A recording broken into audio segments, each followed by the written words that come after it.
everyone! The next Art After Hours event is just around the corner.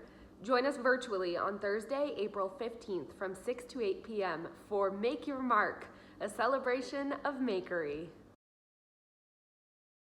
The event will begin with a conversation about the history of making. What are the distinctions between art and craft? And how are those distinctions racist, classist, and gendered?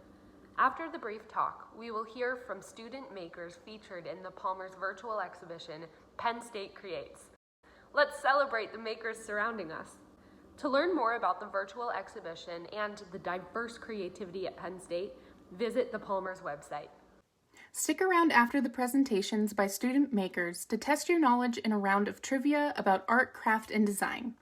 Following trivia, get your creative energy flowing and join the team for a series of short activities ranging from origami to continuous line drawing.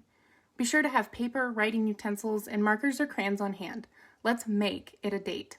See you at 6 p.m.